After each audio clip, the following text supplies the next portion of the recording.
The paper fell from Gilbert Underwood's hands and drifted to the floor of the sheriff's office like a dead leaf spinning from a cottonwood tree. He did not move to pick it up. He sat very still behind his desk, the lantern light casting his shadow long and jagged against the back wall, and he stared at the arithmetic he had just scratched into the corner of his ledger. Simple numbers. Years that had seemed, until this precise moment, to belong to entirely separate stories about entirely separate people. His deputy, a young man named Cal Foster, stood near the door and watched the sheriff's face drain of color the way water drains from a broken barrel, slow at first and then all at once. Nobody connected the two stories until the quiet sheriff sat down and counted the years. Gilbert pressed his thumb against the numbers as though he could erase them, as though the sum could be unmade if he simply refused to look at it long enough. 23 years.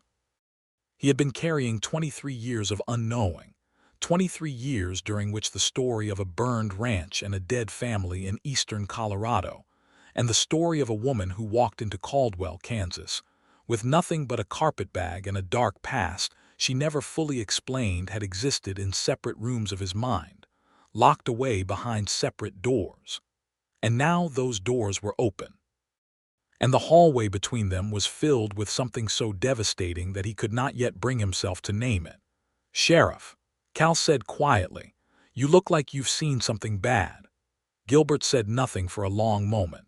Outside, the wind moved through the main street of Caldwell with a sound like distant breathing, and the lanterns above the saloon across the street swayed and threw gold light into the dust. It was 1884, late October, and the nights had begun to carry the first bite of the coming winter.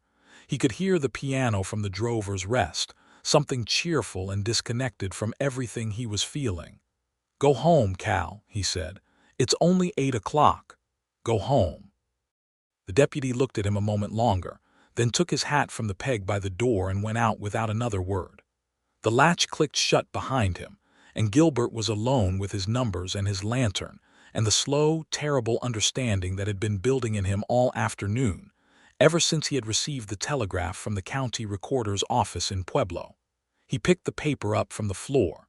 He smoothed it against the edge of his desk and read the name again. Elias Cord Wilcox. Rancher, deceased, June 1861, and then the property description and then the name of the single survivor. A daughter, an infant at the time, taken in by a family in Wichita.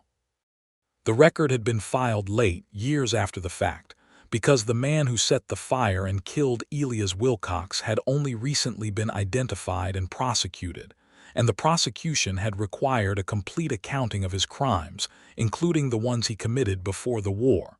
Lucy Wilcox. Gilbert closed his eyes. She did not know. She had never known. The family that raised her in Wichita had told her only that her parents died in an accident, and she had come to Caldwell 5 years ago at the age of 22, believing nothing more than that. She had built herself a life here from the wreckage of an untold story, working first as a seamstress and then as the schoolteacher when old Marjorie Holt retired, and she had never spoken of her origins with any depth or certainty, only ever saying that she came from nothing, that she had no roots she could point to. And Gilbert, who had been the sheriff of Caldwell for 11 years and who had spent those years carefully, methodically keeping people safe while keeping his own heart behind a wall of professional reserve, had watched her build that life and had fallen in love with her so slowly and so completely that he had not noticed it happening until it was already the central fact of his existence. And now this. He pulled open the bottom drawer of his desk and took out the other file, the one from Pueblo, the one that had arrived alongside the telegraph, carried by a freight rider who made the run twice a month. He laid it open on the desk and spread the pages flat and read the name at the top of the investigative summary. Harlan Cord, his own uncle. The fire was 18 pages of documentation and testimony.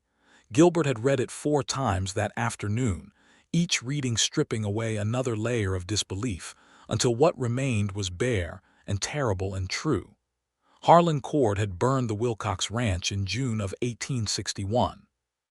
He had done it for the land, for a water right that Elias Wilcox had refused to sell, and he had done it on a night when he believed the family was away. But Elias had come back early, and Harlan had shot him on the porch rather than be caught, and then set the fire anyway to cover his crime, not knowing about the infant sleeping in the back room.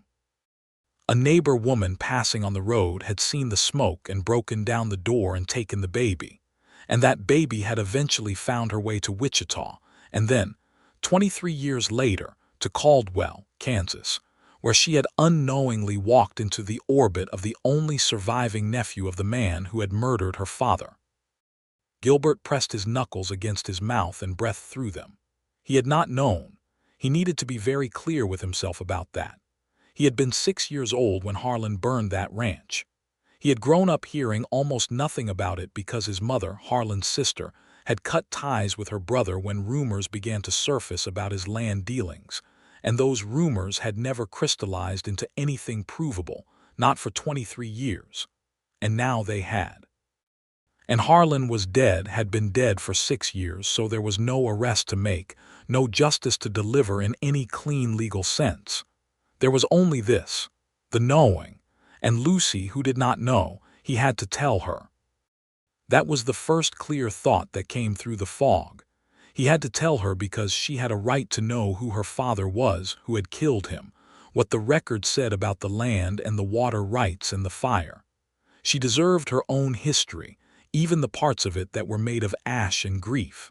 He had to tell her. He also had to tell her that the man responsible was connected to him, that the blood of her father's murderer ran in the same general family tree as the man who had spent the last 5 years looking at her across the street, and the dinner table, and the quiet Sunday mornings after church services, with something close to reverence. That was the part that sat in his chest like a stone. He blew out the lantern and sat in the dark for a while, listening to the piano from the Drover's Rest. It had been raining the week Lucy Wilcox first walked into Caldwell in the spring of 1879. Gilbert had been standing under the overhang of the general store, watching the street turn to mud when the southbound stage pulled in, and she stepped out of it with her carpetbag and her wet coat, and her chin tilted up against the weather in a way that struck him immediately as both brave and slightly heartbreaking. She had asked the stage driver about lodgings, and he had pointed her toward the boarding house run by Mrs.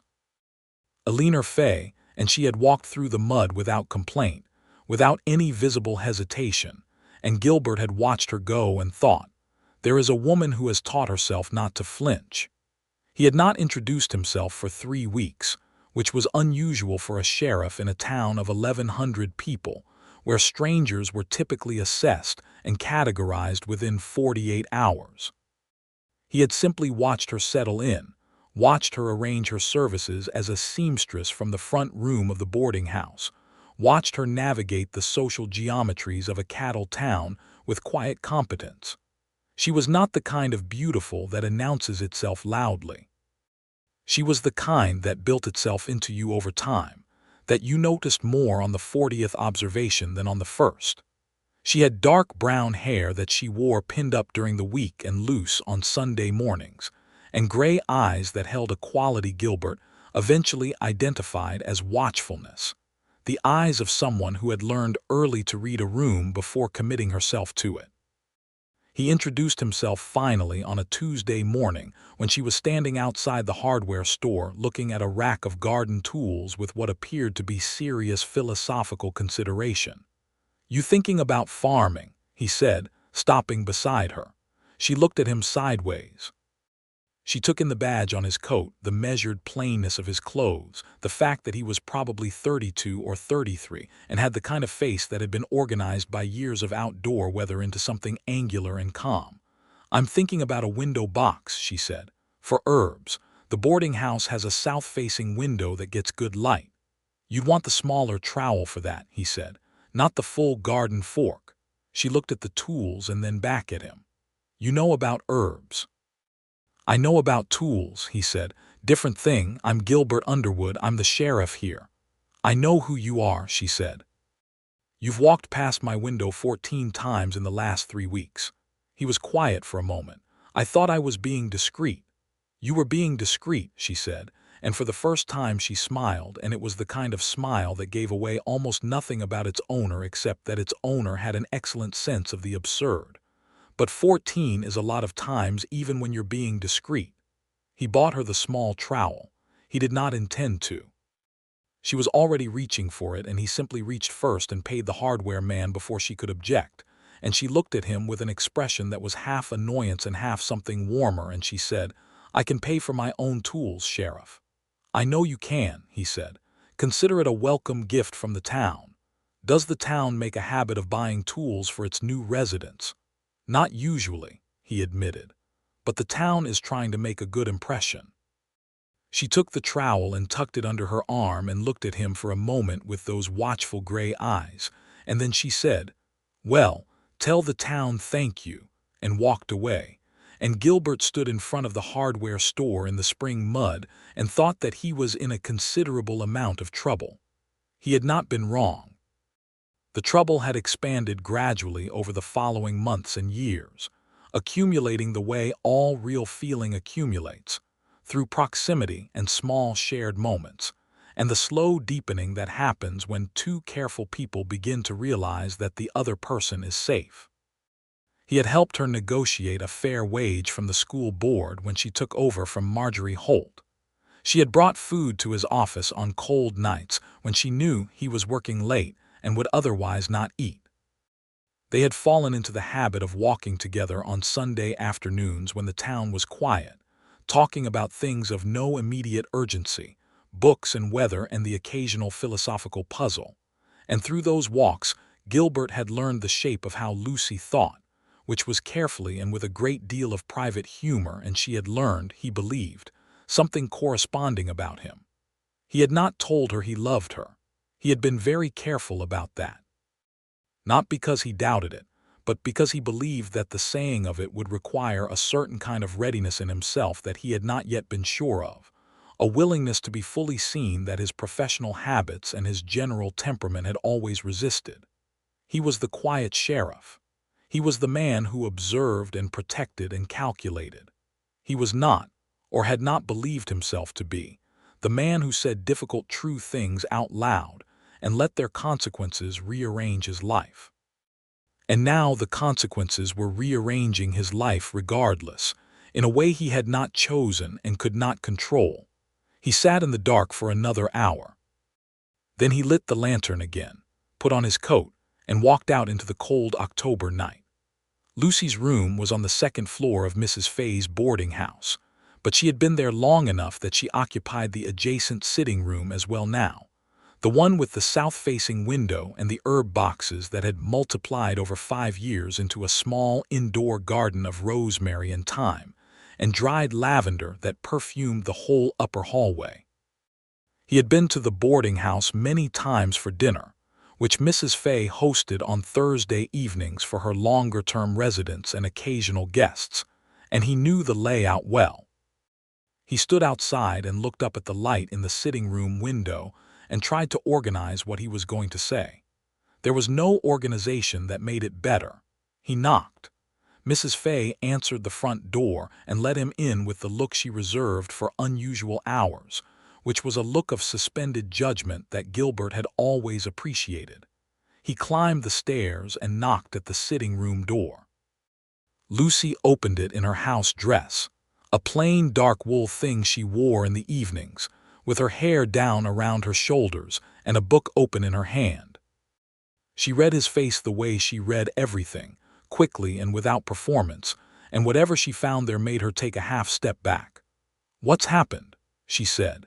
He came in and closed the door behind him and stood in the warm, herb-scented air of her sitting room and set the file from Pueblo on the small table beside her reading chair. He did not speak for a moment. She set the book down and looked at the file and then at him. "Gilbert," she said, and it was the first time in 5 years that she had called him by his first name without some trace of irony in it, without the slight tilt she gave it that maintained a certain comfortable distance between them. She said it plainly, The way you say someone's name when you are afraid. Sit down, he said. Please. She sat in the reading chair. He took the straight-back chair from the writing desk and placed it across from her and sat in it and put his elbows on his knees and looked at her directly, the way he had learned to deliver difficult news over 11 years of carrying a badge, and he told her. He told her about the Pueblo telegraph. He told her about Elias Cord Wilcox and the ranch in eastern Colorado, and the fire in June of 1861. He told her about the infant taken from the burning house by a neighbor woman and placed eventually with a family in Wichita. He told her her father's name and what the county records said about the land and the water rights and the circumstances of that night.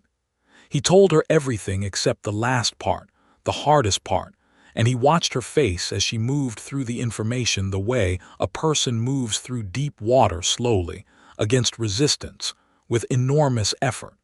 She did not cry immediately. She held herself very still, and her gray eyes worked through what he was telling her, and she put it together piece by piece with the methodical care that characterized everything she did. And when he had finished the factual part, she said, in a voice that was very steady and very controlled, "How long have you known?" "Since this afternoon," he said. "The telegraph and the file both came today." She nodded. She looked down at the file on the table and touched its edge without opening it. "My father's name was Elias," she said. "Yes. And the man who killed him, Harlan Cord." She said nothing for a moment. Then she said, "Who was Harlan Cord?" This was the part. This was the part that had been sitting in his chest like a stone for 3 hours. And he took a breath, and he told her that too. He told her that Harlan Cord was his mother's brother, his uncle, a man he had met twice as a small child before his mother ended the relationship. He told her that he had been 6 years old in 1861 and had known nothing of any crime, that his mother had spent the rest of her life not knowing the full extent of what Harlan had done, that the crime had been concealed for more than 2 decades. He told her that Harlan had been dead for 6 years, that the prosecution had been posthumous and documentary, that no living person answerable to the law had been within reach of consequences. He told her that he was connected to the man who had killed her father, and he told her that he was sorry in a way that he could not fully put into language, not because he was responsible for what Harlan did, but because he understood that sorry was sometimes the only word available even when it was insufficient. Lucy was quiet for a long time. The fire in the small iron stove in the corner popped and settled. Wind moved against the window. Somewhere below them in the boarding house something fell and Mrs. Fay's voice said something indistinct and annoyed. "You didn't know," Lucy said finally. It was not quite a question. "No," he said. "I did not know. But you know now," she said. "And you came and told me tonight. You didn't wait." "Of course not." She looked at him across the small distance of the sitting room with an expression he could not entirely read, and then she said something that he had not expected. She said, "Why did you come yourself? You could have sent Cal with the file, or waited until morning and done it officially." He was quiet for a moment. "Because," he said carefully, "you had a right to know tonight, and because I was not willing to let you find out from someone else or from a piece of paper alone in this room." "That's a sheriff's reason," she said. "Is that the only reason?" The room was warm from the stove and quiet from the late hour, and she was looking at him with her gray eyes that held everything back until she decided to release it. And Gilbert Underwood, who had spent 5 years being the careful man, the measured man, the man who did not say the difficult true things out loud, thought, "There is only tonight and only this room, and she has just been told that her father's name was Elias and that he was murdered, and that the world has been keeping her story from her for 23 years, and the least she deserves is honesty." "No," he said, "it is not the only reason." Lucy said nothing. She waited. "I have been in love with you," he said, "for a long time. I did not say so before because I was a coward about it, which is a remarkable thing for a man who carries a gun for a living, but there it is. And I want you to know that tonight I am telling you what I know about your history, and I am also telling you this, separately and apart from any of the rest of it, and you may do with either piece of information whatever you need to." She was very still. "I want to be clear about something," he continued, because the stone in his chest had become words now and he could not stop them. "If you need to be angry with me because of Harlan Cord, I understand that. I understand that logic even if I don't think it is just, and I would rather you be angry with me and tell me to leave than have you feel that you cannot be angry because of some social obligation. You have a right to every feeling you have tonight." Lucy stood up from the reading chair. She crossed the small sitting room and stopped directly in front of him, and he stood because it seemed wrong to remain seated with her standing, and they were very close in the warm, herb-scented air, and she was looking at his face with an intensity that had nothing in it of the watchful reserve she usually maintained, nothing of the comfortable, ironic distance. "Gilbert Underwood," she said, and her voice was low and slightly rough from the emotion she had been holding contained. "You are the most infuriating man I have ever met." He waited. "Because," she said, "I have been waiting for 5 years for you to say something like that, and you chose tonight of all the possible nights." He looked at her. "I know the timing is terrible," she said. "The timing is terrible." "Yes. And I have just been told that my father was murdered and that I have been living beside his murderer's nephew for 5 years without knowing it." "Yes," he said quietly, "I know. And I am going to need time to feel all of that," she said. "The grief and the anger and the rest of it. I am going to need time to read that file and think about who my father was and what was taken from me. And I cannot do that properly tonight because tonight you have also told me that you love me, and that has done something to my thinking that I cannot entirely account for." She stepped back. She ran one hand through her loose dark hair in a gesture he had never seen from her before, a gesture of pure unguarded feeling. "I need you to go," she said. "Not because I am angry with you, because I need to be alone with all of this, and I cannot be alone with any of it if you are standing there." "I understand," he said. "Come back tomorrow," she said. "Morning." "I will." He picked up his coat and his hat. He moved toward the door. With his hand on the latch he stopped because he needed to say one more thing, and it was the most honest thing he had said all night. "Lucy," he said, "I am sorry about your father. Elias Wilcox deserved to live and watch you grow up. That is the worst part of all of this, and it has nothing to do with me or Harlan Cord or any of the rest of it. He deserved to know you." She made a small sound, not quite a word. He opened the door and went down the stairs and out into the cold night, and stood on the dark main street of Caldwell, Kansas, with the wind in his face and the piano finally silent from the drover's rest. And he breathed in the cold air and thought about a man named Elias Wilcox, who had come home early to his ranch in eastern Colorado in June of 1861, and stepped onto his porch and been shot dead for a water right. And thought about a small infant sleeping in the back room, who had become a woman who grew herbs in a south-facing window, and called him infuriating in a voice that was the closest thing to tenderness he had ever heard directed at himself. He walked back to the sheriff's office and did not sleep. In the morning, cold and clear, the kind of October morning that turns the prairie grass silver, he went back to the boarding house at 8 o'clock. Lucy met him in the front parlor, dressed for the day, her hair pinned up. She looked like she had not slept either. She had the file in her hand and she had clearly read it. The pages were slightly rumpled at the edges from handling. "I want to go to Colorado," she said, "to see the land." He had not expected that. "When?"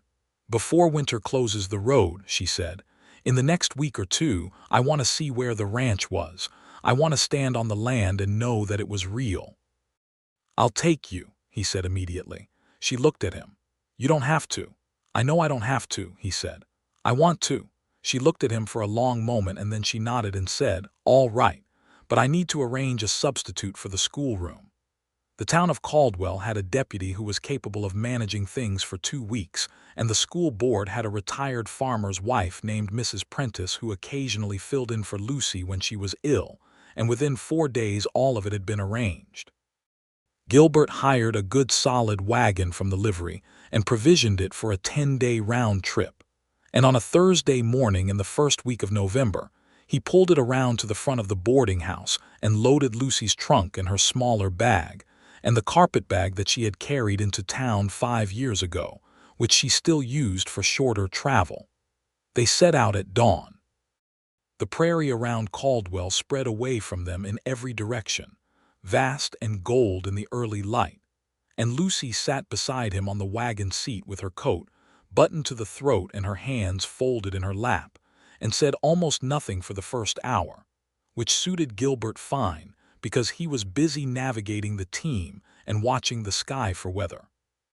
The horses were a matched pair of bays from the livery, solid and well-mannered, and they moved at a good steady pace on the road that ran southwest toward the Colorado border. Around mid-morning, Lucy said, "Tell me about being 6 years old." He glanced at her. "When you met Harlan Cord," she said, "tell me what you remember." He thought about it carefully. He wanted to be accurate. "I remember a large man," he said, loud. "He came to our house in Dodge City where we were living at the time. He and my mother argued. I was sent outside. I remember sitting on the porch steps and hearing their voices through the wall and being aware that something was wrong between them. He left that afternoon and my mother did not speak of him for a long time after. The second time I saw him I was 8. The same kind of visit. The same argument. He left again. My mother died when I was 15 and I never saw Harlan after that." Lucy was quiet for a moment. "Did your mother know what he had done?" "I don't believe so," he said. The full truth of it. She knew he was dishonest. She knew he dealt in land in ways that were not clean. But the fire, the murder, I don't think she knew those specific things or she would not have been able to live with herself. She was a woman of considerable conscience. "And you," she said, "do you live with yourself?" He kept his eyes on the road. The question was not cruel, only direct. "I do," he said, "because I cannot be responsible for what I did not know and did not do, but I carry it. I think I will carry it for a long time." She nodded slowly. "I think that's the right answer," she said. "I think if you had said you felt nothing about it, I would have trusted you less." They drove on. The sky was high and blue and the wind was cold but not punishing, and the land changed gradually as they moved west, the Kansas grassland giving way to something slightly rougher, slightly more broken.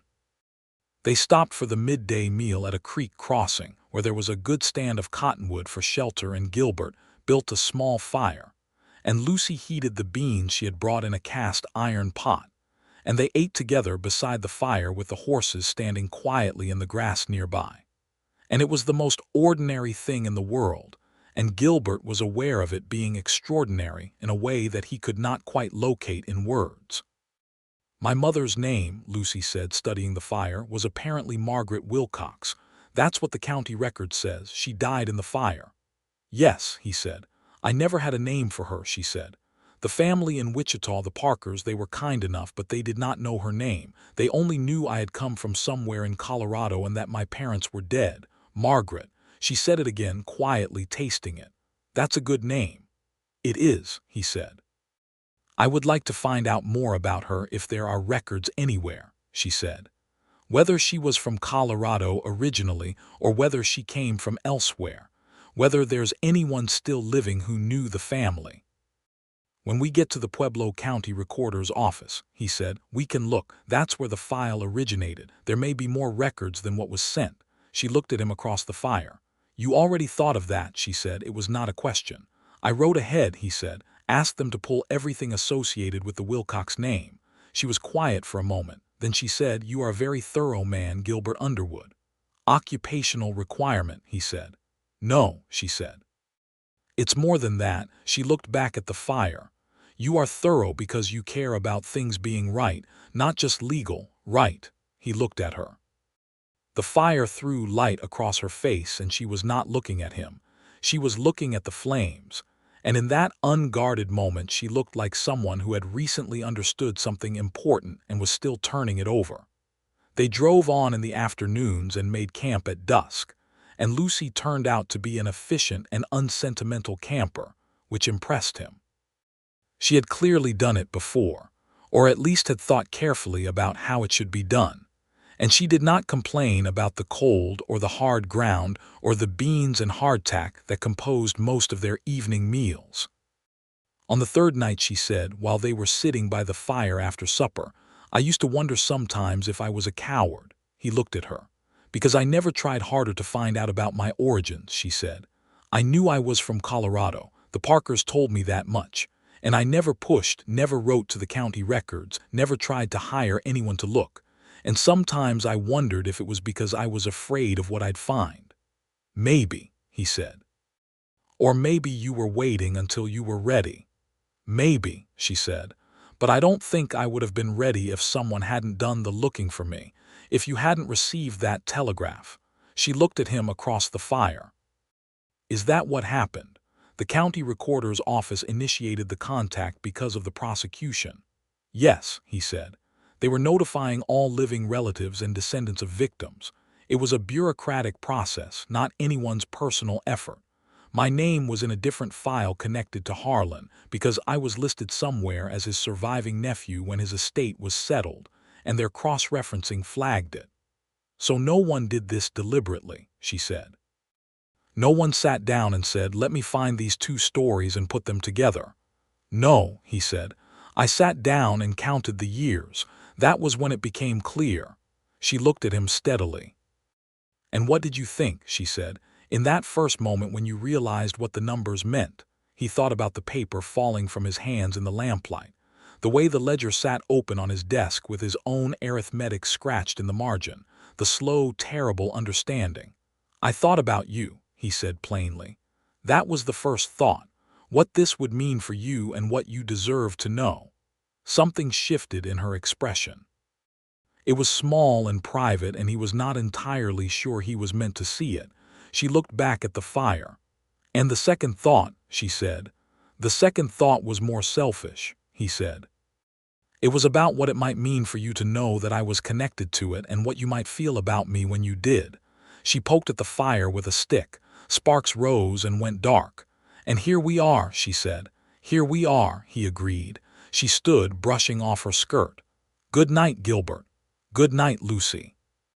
She went into the small tent he had rigged from canvas and tent poles at the edge of the firelight, and he banked the fire and sat listening to the enormous prairie silence for a while before rolling out his blanket beside the wagon and looking up at the stars, which were staggering in their density at this remove from any town, and thinking about second thoughts and first thoughts and the way that love, real love, the kind that has had time to root properly in a person, does not go away because circumstances become complicated. It deepens. It becomes something you are carrying rather than something you are feeling. And the difference is that you can feel things and set them down, but what you carry stays with you through everything. On the sixth day they crossed into Colorado, and the landscape changed again, the plain rising and flattening into a high tableland that looked, in the gray November light, ancient and immovable. The county recorder's office in Pueblo was a single-room stone building staffed by an older man with reading spectacles and a meticulous filing system. And when Gilbert presented his credentials and his prior letter of inquiry, the man produced a leather envelope of documents that were considerably thicker than the file he had already sent. Lucy sat at the long table in the center of the room and read for 2 hours. Gilbert sat across from her and read the portions she passed him, and what emerged from the documents was a picture of Elias Wilcox that was vivid enough to make the back of his throat tighten. He had been from Ohio originally. He had come west in 1855 at the age of 28 with his young wife Margaret, who had been born in Pennsylvania. They had spent 3 years establishing the ranch. They had been prosperous in a modest way, good cattle people with a sound water right and clean title to their land, liked by their neighbors, involved in the small social life of the area. The neighbor woman who had carried Lucy from the burning house, a Mrs. Beaumont, had given testimony 20 years after the fact describing them as the best kind of settlers, the kind who understood that the land was not theirs to exploit but theirs to tend. And there was a letter. It had been filed with the estate records by Mrs. Beaumont, a letter that Elias Wilcox had written to a friend in Ohio, and which had been found among Mrs. Beaumont's papers after her own death. She had apparently kept it as evidence of character, intending to present it if anyone ever questioned the nature of the Wilcox family. It was dated 2 months before the fire. It described the ranch and the cattle and the spring grass, and it described Margaret, and it described, in a single paragraph near the end, a new baby girl who had arrived in March and who had, according to Elias Wilcox, a look in her eyes like she was already figuring out what the world was made of. Lucy read that paragraph. She read it twice.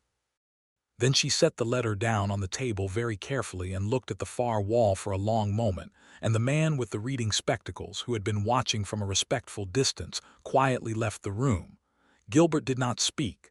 After a while Lucy said, in a steady voice from which something enormous had been carefully removed, "He knew me." "Yes," Gilbert said. "He knew I was figuring things out." A pause. "He was only right." "He was very right," Gilbert said. She looked at him then across the table, and her gray eyes were bright with the thing she was not letting fall, and he understood that she was choosing, actively and deliberately, not to weep in this public room in front of a county recorder's filing cabinet, that she was being, as she always was, controlled and watchful and private about the deepest things. He respected that.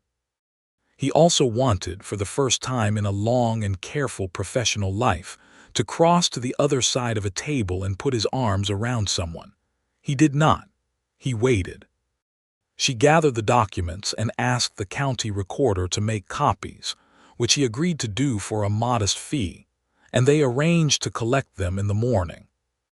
They found a boarding house in Pueblo for the night, a clean and decent establishment run by a widow who served a proper hot supper and did not ask unnecessary questions.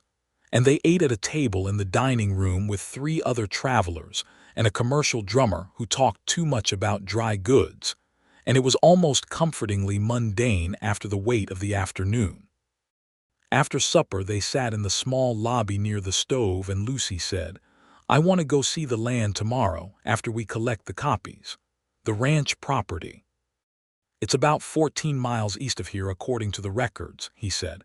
"We can do it in the day if we start early. Has anyone built on it since?" "I don't know," he said. "Probably. It's been 23 years. "That's all right," she said. "I just want to see the ground." They started early in the cold gray morning and drove east on a road that thinned and became increasingly uncertain as they left the outskirts of Pueblo behind. The land here was flat and broken alternately, cut through with the dry beds of seasonal creeks and studded with sage and dried grass. Gilbert navigated by the county survey map and by the descriptions in the documents, and after an hour and a half of driving, they came to a section of ground that matched the legal description in the file closely enough that he felt confident stopping.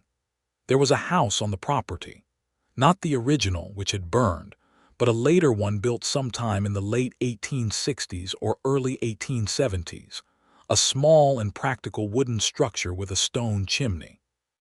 The family currently farming it, a young couple named Barrett with 2 small children who watched with enormous eyes from the doorway, were understandably cautious about strangers.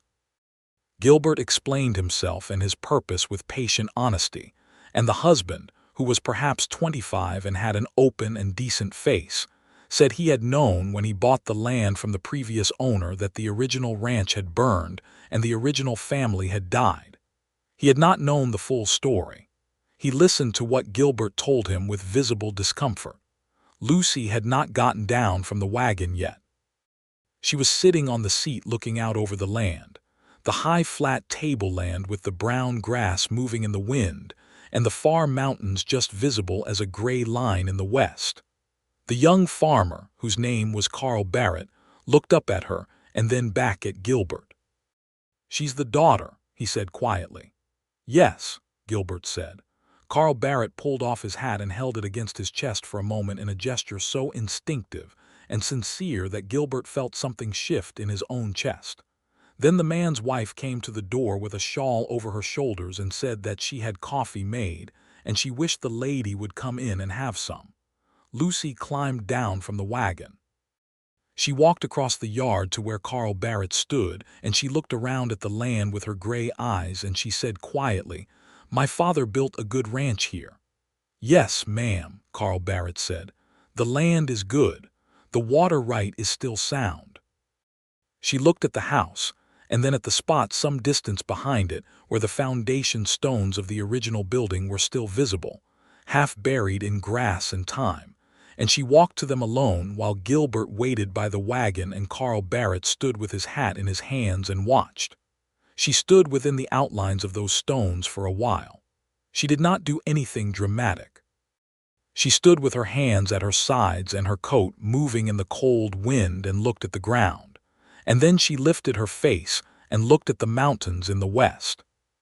When she came back, her eyes were dry, and her chin was up in the way Gilbert had first noticed on a wet day in Caldwell 5 years ago, the way that was both brave and slightly heartbreaking. She accepted the coffee from Mrs. Barrett and sat in the warm kitchen of the newer house and talked with the young couple for half an hour about the land and the cattle and the children, 2 boys of 3 and 5, who eventually grew curious enough to abandon the doorway and investigate the strangers. And Lucy talked to them the way she talked to her schoolchildren, directly and without condescension. And Gilbert watched and thought, she would have been a wonderful daughter for Elias Wilcox to know. They drove back to Pueblo in the late afternoon with the mountains going pink behind them, and Lucy was quiet for most of the drive, but it was a different kind of quiet than the early quiet, not sealed off but simply full, the quiet of someone who has finished a necessary thing and is letting the completion settle. 20 miles from Pueblo, she said, "I want to know what you meant when you said you had been a coward." He glanced at her. The team moved steadily. The last light was going gold on the grass. "I meant," he said, "that I understood what I felt for you long before I admitted it, and that I told myself there were professional reasons not to say anything, which was partly true and mostly convenient." "What were you afraid of?" she said. "That you would tell me no," he said, "and that Caldwell would then be too small a place for both of us to live in comfortably." She considered this. "That's a reasonable fear," she said. "It's still a coward's reason," he said. "Because you deserve to know and make your own decision." Another silence. The wagon rolled on. A jackrabbit crossed the road ahead and the near bay horse tossed his head at it and then recovered. "Gilbert," she said. "Yes." "I'm not going to tell you no," she said. He kept his eyes on the road. "I want to be clear about that," she continued, and her voice was careful and private in the way that she was always careful and private about the deepest things. "I am aware that this is complicated, that I have just spent a week finding out that my father was murdered, and that the world kept my own history from me for most of my life, and that you are in some indirect way connected to the man responsible. I am aware of all of that, and I am aware that there is grief in me that I have not yet fully moved through, and that it will take time." "Yes," he said quietly. "But I also want you to know," she said, "that when you came to my sitting room and told me that you loved me, I was not surprised by it. I had known or suspected for some time, and I am not indifferent." He was careful with his next breath. "What I am," she said, "is cautious. Not because of you specifically, because I have been careful with myself for a long time and I have found that caution protects me. But I am also aware that caution, taken too far, becomes the same thing as the cowardice you accused yourself of, and I would rather not be a coward." "You have never been a coward," he said. "I have," she said mildly. "I told you about not looking for my origins." "That was cowardice." "That was self-protection," he said. "There's a difference." "Is there?" she said. "Yes," he said firmly. "A coward protects himself from things that don't actually threaten him. What you were protecting yourself from was real." She was quiet for a moment. Then she said, "I think, Gilbert Underwood, that you have spent 11 years being the sheriff of other people's problems, and you are quite good at seeing other people clearly and quite bad at seeing yourself the same way." He thought about that. "Probably true," he said. "Fortunately," she said, "I am good at seeing people clearly." He looked at her then, just briefly, because the horses needed watching. She was looking at the road ahead with the ghost of a smile that she was not fully letting through. the same kind of smile she had given him outside the hardware store 5 years ago, the one that gave away almost nothing except that its owner had an excellent sense of the absurd. "What do you see?" he said. "A man who has been quietly in love for 5 years and recently ran out of excuses not to say so," she said. "And who drove 14 miles out of his way on a cold November day to stand quietly near an old foundation and let a woman be alone with her grief without trying to fix it." "I just stood by the wagon," he said. "Exactly," she said. They arrived back in Pueblo in the dark and had supper at the boarding house, and Gilbert lay awake that night with the widow's clean ceiling above him, and something new and warm in his chest that was not entirely unlike terror, except that it moved in the right direction. They collected the document copies in the morning and turned the wagon north and east toward Kansas. The return journey took 6 days, and it was different from the outward journey in ways that were difficult to define precisely but impossible to miss. The silences were different. The distances between them on the wagon seat changed, narrowed imperceptibly day by day, until by the 4th day of the return trip their shoulders were touching without either of them having made a deliberate decision about it. On the 5th evening, camped on the high prairie with the stars coming out in their thousands and the fire burning low, Lucy told him about Wichita. She told him about the Parker family, who had been decent but not warm, people who did their Christian duty by the orphan girl without particularly wanting to. She told him about learning to be useful, to sew and cook and manage herself without assistance, because it was the only way to ensure that her presence in the household registered as a benefit rather than a burden.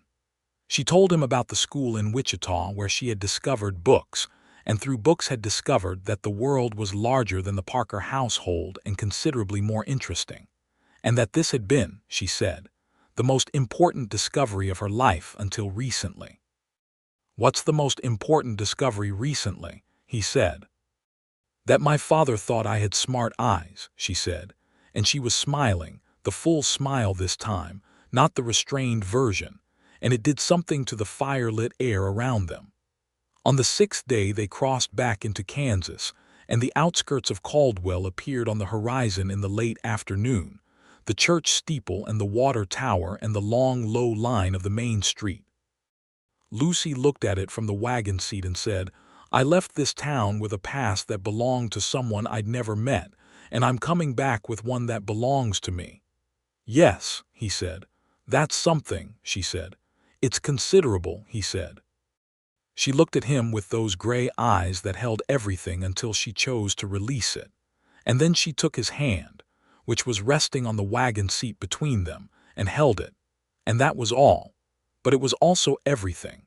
And Gilbert Underwood drove the last 5 miles into Caldwell holding the hand of Lucy Wilcox, and feeling more specifically located in his own life than he had in as long as he could remember.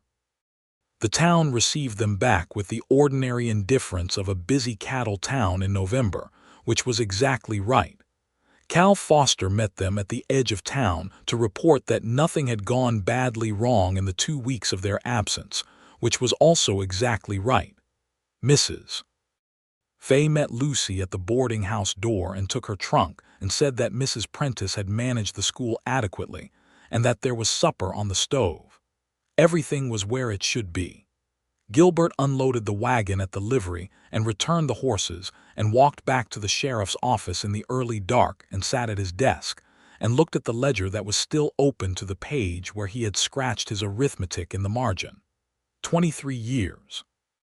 He picked up the pencil and drew a careful line through the numbers, not to erase them, but to mark them as concluded, as answered, as done. The winter came down on Caldwell with its usual conviction, turning the main street to frozen mud and sending the cattlemen indoors and reducing the general activity of the town to its essential core. Lucy returned to her schoolroom and her students and her south-facing herbs, which she moved fully inside now that the nights were bitter. Gilbert returned to his routine of patrols and paperwork, and the management of whatever disputes a cattle town generates in the cold months, which were fewer than in summer but no less various. But things were different. The Sunday afternoon walks continued as they had for years, only now they walked closer together, and sometimes their conversation was about the documents from Pueblo, which Lucy had read and reread until she felt she knew her parents' history adequately, and sometimes it was about the Barrett family on the old Wilcox land, with whom she had begun a correspondence and who wrote back with news of the cattle and the children and the water right, and sometimes it was about nothing in particular, which had always been one of the better features of their conversations. In December, on a Sunday that was too cold for walking, Gilbert came to the boarding house for dinner, and they sat afterward in Lucy's sitting room beside the small iron stove, and she showed him the letter she had been writing to a records office in Ohio, trying to find any surviving relatives of Elias Wilcox's family. He read it and suggested 2 small improvements to the phrasing, and she made them and sealed the envelope, and then she looked at him with her characteristic directness and said, "When are you going to ask me to marry you?" He looked at her. "I'm not being impatient," she said. "I am being practical. You love me and I love you, and we have established that, and we are spending all of our free time together, and the whole town knows it, and Mrs. Fay has been giving me looks of barely concealed satisfaction for 3 weeks, which is slightly mortifying. I am simply asking for a timeline." "I was working up to it," he said. "How long does working up to things generally take you?" she said. "Given historical precedent, I want to estimate accurately." "The precedent suggests 5 years," he said. "I would prefer to not wait 5 years," she said. "That seems fair," he said. He looked at her across the warm sitting room with the herbs on the windowsill behind her and the stove fire clicking and the winter wind pressing against the glass, and he thought that he had nothing to offer except himself, which was an imperfect and frequently silent and occupationally inconvenient thing, and that he was going to offer it anyway. "Lucy Wilcox," he said, "will you marry me?" She looked at him for a moment with an expression that was the direct full version of the smile from the hardware store, the one that gave everything away. "Yes," she said, "obviously." He took her hand in both of his, which was, for him, an extravagance of demonstration, and she laughed at his expression, which he suspected revealed a quantity of relief that he had not intended to make visible, and the sitting room was warm, and the herbs smelled of rosemary, and the winter pressed against the window and meant nothing at all.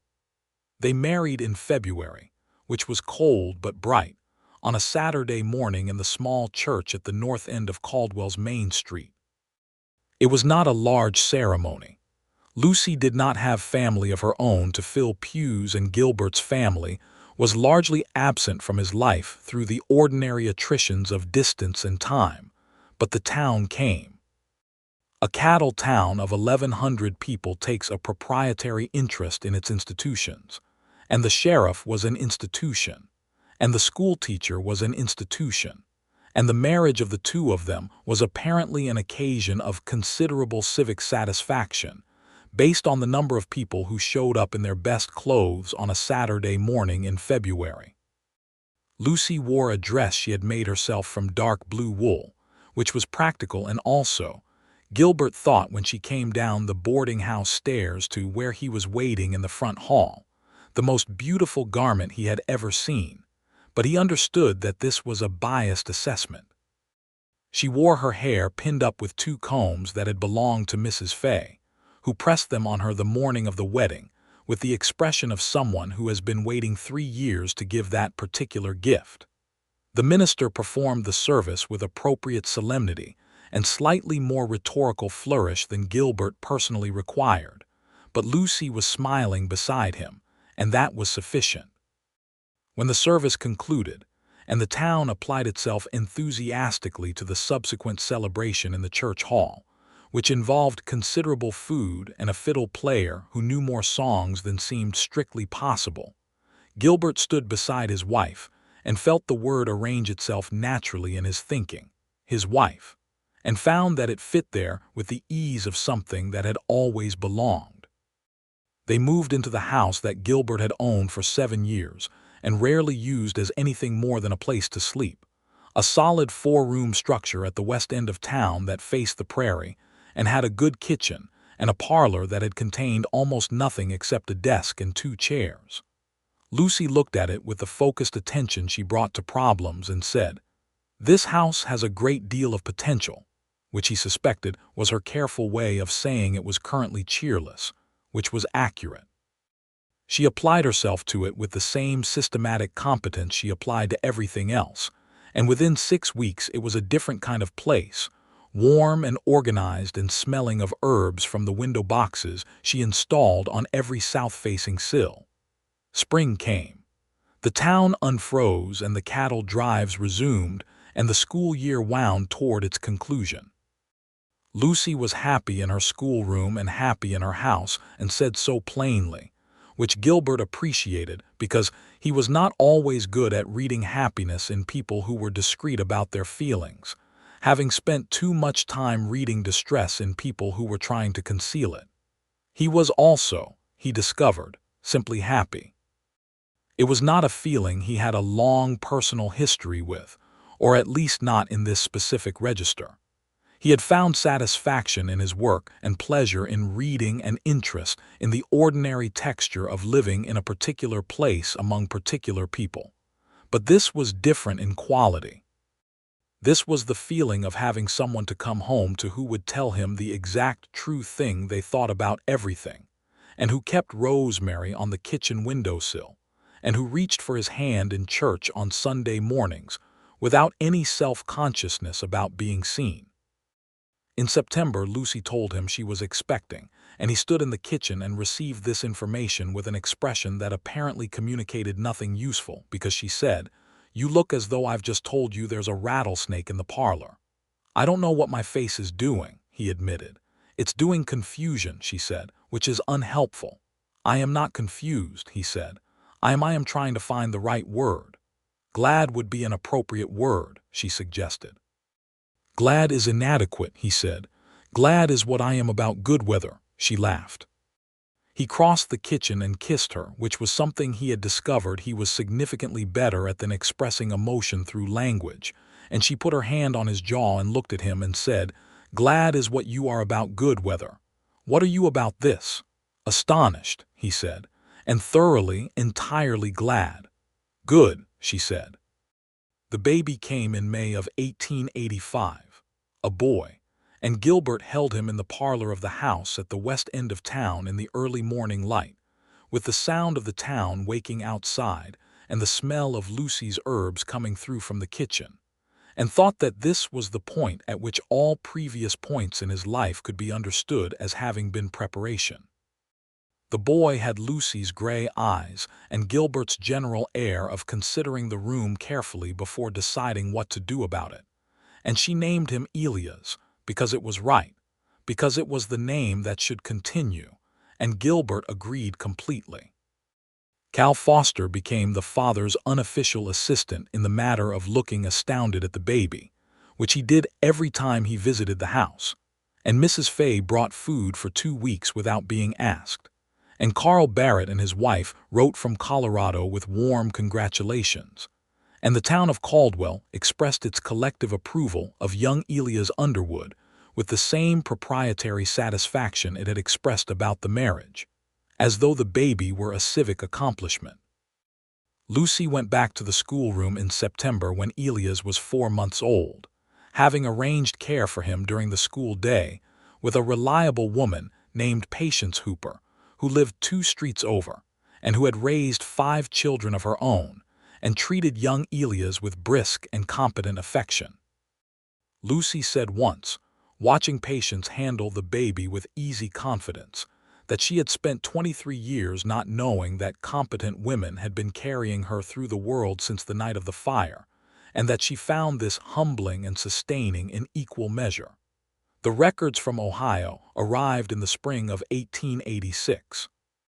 The response to Lucy's letter was from a county court in Columbus, a dry official document that contained, nonetheless, the information that Elias Wilcox had had a sister named Clara who had married and moved to Indiana in 1853, who had died in 1879, but who had left children, 2 daughters and a son, all of whom were living.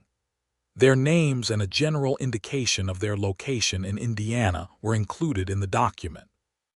Lucy read this at the kitchen table while Elias sat in a wooden chair nearby attempting to defeat a wooden spoon by banging it against the table leg, and she looked up at Gilbert with an expression he had not seen before, one that combined surprise and longing in proportions he could not immediately parse. "I have cousins," she said. "Yes," he said. "Cousins I did not know existed," she said. "You want to write to them," he said. It was not a question. "I want to write to them," she said. "Then write to them." She wrote 3 letters, one to each of the Indiana cousins whose names the Ohio court had provided, explaining who she was and how she had come to know of them. The process of writing those letters, she told him one evening, was the strangest writing she had ever done, stranger even than the letter to the Ohio Records Office, because those had been addressed to institutions, and these were addressed to people who shared her father's blood. The first response came 6 weeks later, from a woman named Dorothy Hale, who was the elder daughter of Clara Wilcox, and who wrote back with a warmth and directness that made Lucy read the letter twice in the kitchen, and then carry it to the schoolroom, because she needed to be doing something ordinary while she processed it. Dorothy Hale wrote that she had grown up hearing of her Uncle Elias, who had gone west to ranch, and of whom the family had lost track sometime in the late 1850s, and that she had always wondered what had become of him, and that to learn he had a daughter living in Kansas was, as she put it, one of the most unexpected and welcome pieces of news she had received in her 43 years. The correspondence grew. The second cousin, a man named James Wilcox who had kept the family name, wrote more briefly but with equal warmth, and the third, the youngest daughter, who was named Margaret after Lucy's own mother, wrote longest of all. They exchanged letters through the rest of 1886 and into 1887, and in the late summer of 1887, Dorothy Hale wrote to say that she was traveling west to visit a friend in St. Louis and wondered if Lucy might be willing to meet partway, perhaps in Kansas City. Lucy came to the sheriff's office on a Tuesday afternoon in July with this letter in her hand and stood in the doorway and said, "I need to ask you something." He looked up from his paperwork. "I want to go to Kansas City in September," she said. "To meet Dorothy, I want to take Elias." "All right," he said. "I know it's a journey and it's expense and you can't come because someone has to be the sheriff." "Cal can cover for a week," he said. "I'll come." She looked at him. "You don't have to." "Lucy," he said, with the patient firmness that he had discovered worked better than any other approach when she was being unnecessarily self-sufficient, "stop telling me I don't have to do things." She looked at him for a moment with a small private smile and then said, "All right." They went to Kansas City in September, the 3 of them, by train, which was a novelty for Elias, who was 2 years old and found the locomotive deeply interesting in an investigative capacity. They stayed 2 nights in a respectable hotel and met Dorothy Hale in the hotel dining room on the first evening, and Gilbert sat at the table and watched Lucy meet her father's niece for the first time, a woman who had her father's coloring evidently, a warm brown that Lucy had not inherited, and who greeted Lucy with the unguarded enthusiasm of someone who had been waiting a long time for a missing piece of something to be found. They talked for 4 hours.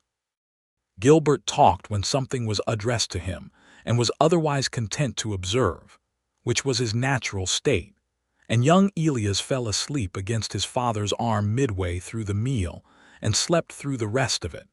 And Dorothy Hale told Lucy stories about Elias Wilcox that she had heard from her own mother, small vivid things. That he had been a man who whistled when he worked, and who kept a garden as well as a ranch, and who had proposed to Margaret standing knee-deep in a creek, because he had been fishing when the impulse struck him, and had not wanted to wait. Lucy laughed at that, a real unguarded laugh, and Gilbert felt something in his chest that was not quite pain but adjacent to it, the bittersweet specific feeling of watching someone you love receive something they have been missing for a very long time.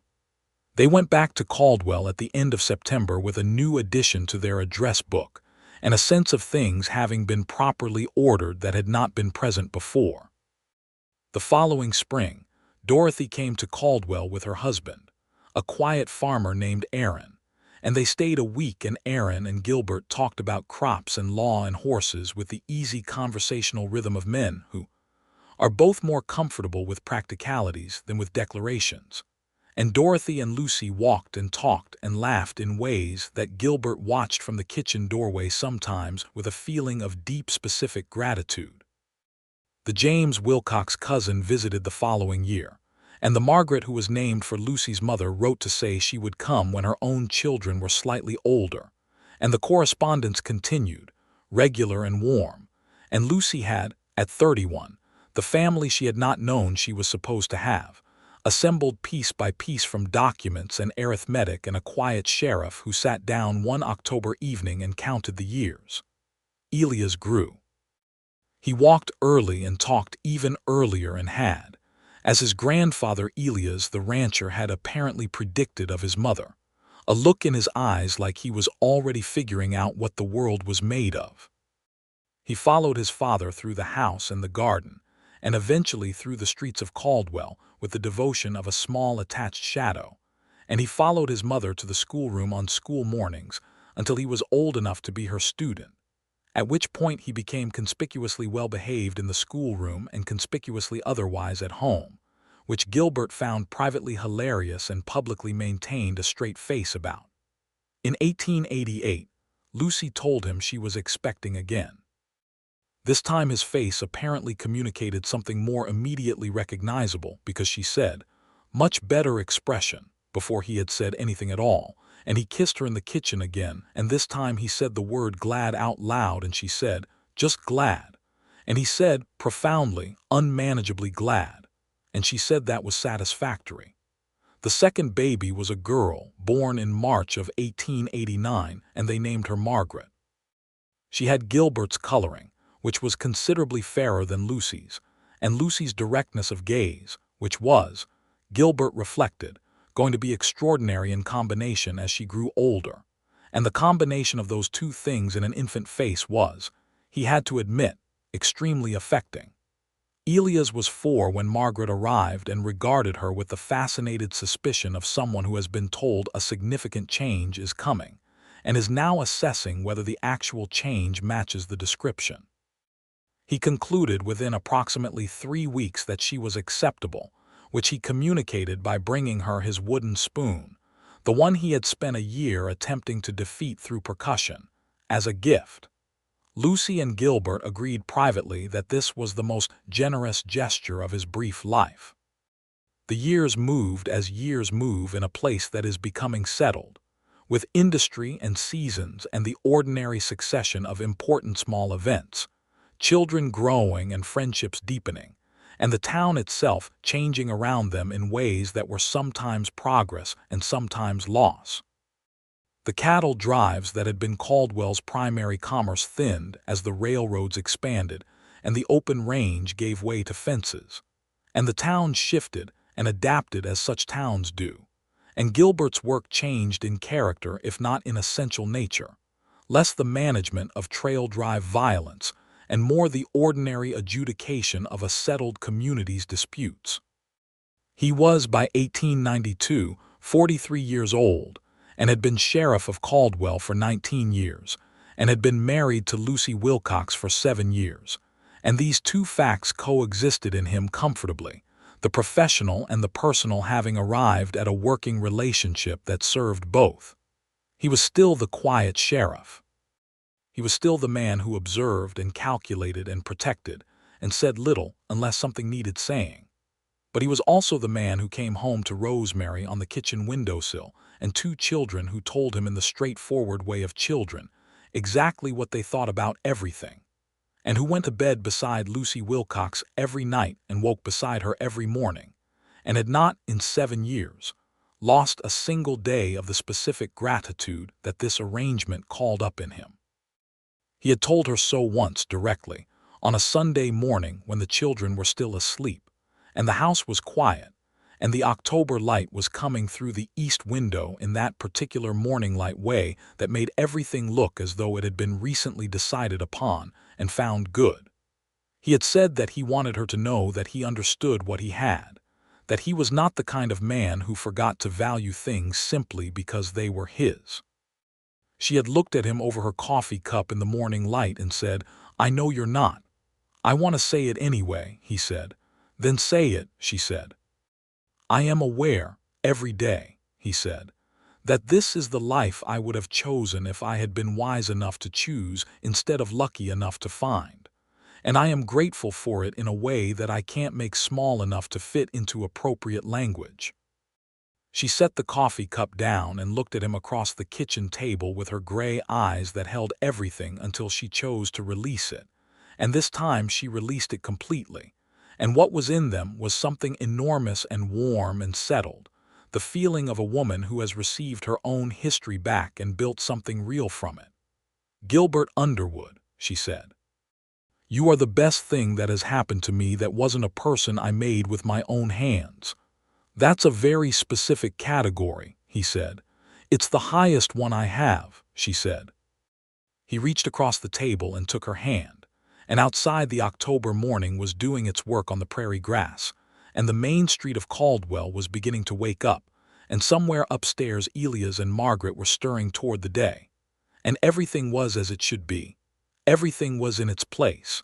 Everything that had been lost had been found or mourned or both. And the two stories that had run parallel for 23 years through ash and grief and unknowing were a single story now. Warm and continuous, moving forward into all the ordinary, extraordinary days that were still to come. There would be more children, another son in 1893, whom they named after no one in particular, only finding the name James in their correspondence from Indiana and thinking it suited. A quiet and observant boy who would grow up to be a doctor in Wichita, which Lucy said was fitting because the Parkers would have found it astonishing, and which Gilbert said was fitting because he had his mother's capacity to see what was actually wrong with something and address it directly. There would be visits from Indiana cousins and letters from Colorado and the ongoing correspondence with Carl Barrett, who eventually named his third child Lucy in honor of a woman he had only met once but who had stood in his yard, and said that her father had built a good ranch there, and who had taught him that a piece of ground carries its history even when no one is looking. There would be a day when Elias Underwood, 22 years old and already studying law in Topeka, came home for a visit and sat at the kitchen table and asked his father to tell him about the night with the arithmetic. The night his father had sat down and counted the years and connected two stories that no one had connected before. And Gilbert told him, plainly and without omission, about Elias Cord Wilcox and Margaret and the fire in Harlan Cord and the telegraph from Pueblo and the small iron stove in a boarding house sitting room, and a woman who said the timing was terrible and told him to come back in the morning.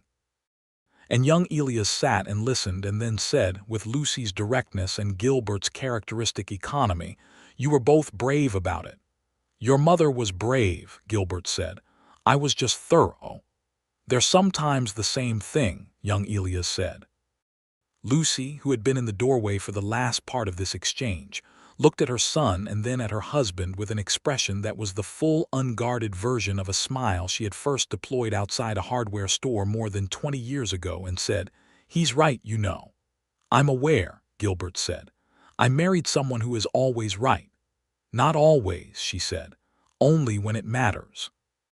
And that was true, and it remained true through everything that followed, through the long settled years and the changing town and the children growing and the grandchildren eventually coming, 2 from Elias' family and 1 from Margaret's, who all had various combinations of gray eyes and fair coloring, and the family characteristic of figuring things out carefully before committing to them, which was either a Wilcox trait or an Underwood trait, or most probably both. When Gilbert retired from the sheriff's office in 1901, after nearly 30 years of wearing the badge of Caldwell, Kansas, The town held a dinner in his honor in the church hall with the fiddle player who had provided the music at his wedding, considerably older now but still possessed of an improbable repertoire. And Lucy sat beside him at the head table and held his hand through the speeches, which were numerous and appreciative and occasionally accurate. And afterward, when the dancing started, and the fiddle played the same cheerful tune it had played at their wedding, because the fiddle player thought this was sentimental and appropriate, Gilbert asked his wife if she would like to dance. "I am not an exceptional dancer," she said. "You never told me that in 22 years of marriage," he said. "You never asked me to dance before," she said. "You are also a terrible dancer." "Then we'll be terrible together," he said. She stood and took his hand, and they danced badly and happily on the church hall floor of Caldwell, Kansas, in 1901, surrounded by their children and their cousins from Indiana and their neighbors of 3 decades.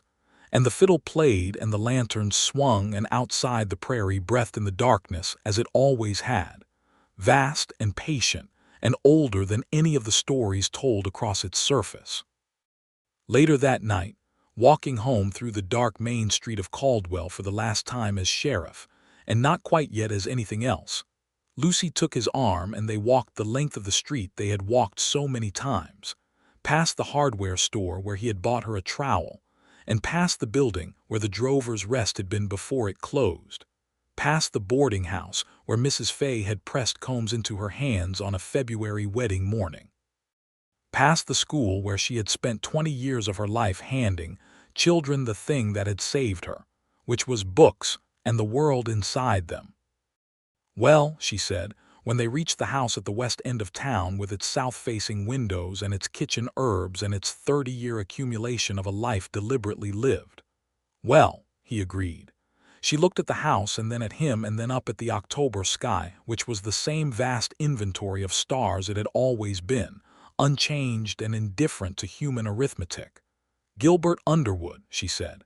"Yes." "You sat down one evening with a ledger and a pencil, and connected 2 stories that had been separate for 23 years, she said. "And then you came and told me the truth in the worst possible way at the worst possible time, and I told you the timing was terrible and sent you away, and you came back in the morning." "Yes," he said. "And everything that came after that," she said. "All of this." "All of this," he agreed. She looked at the house again. In the upstairs window, the lamp was still burning where Margaret had left it, visiting from her own home with her husband and their small son, and the light was warm in the dark October night, and the wind moved through the cottonwood at the side of the house with a sound like distant breathing. "I'm glad you counted," she said. He put his arm around her, standing in the October dark in front of their house, and she leaned against him with the ease of someone who has been doing this for a long time and intends to continue. And the town was quiet around them, and the stars were doing their enormous patient work overhead, and the 2 stories that had once been separate were so thoroughly a single story now that neither of them could have said any more where one had ended and the other had begun. It had started with fire and grief and a water right, and a summer night in 1861, when everything was taken from a man who whistled while he worked and kept a garden, and proposed to his wife standing knee-deep in a creek.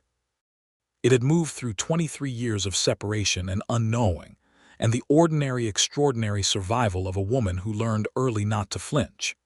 It had arrived at a lamplit office in October 1884, where a quiet man sat down with a pencil and a ledger, and counted the years and understood what they meant, and did the hardest and most consequential arithmetic of his life. Nobody connected the 2 stories until the quiet sheriff sat down and counted the years. And the rest, all of it, the marriage and the children and the cousins from Indiana and the letters from Colorado, and the dancing badly in the church hall, and the 30 years of walking home through the dark main street of Caldwell. The rest was what happens when someone is brave enough to do something with what they find when they finally put the numbers together. Lucy reached up and put her hand against the side of his face, the way she had done the night she called the timing terrible, and told him to come back in the morning. She looked at him with gray eyes that held nothing back.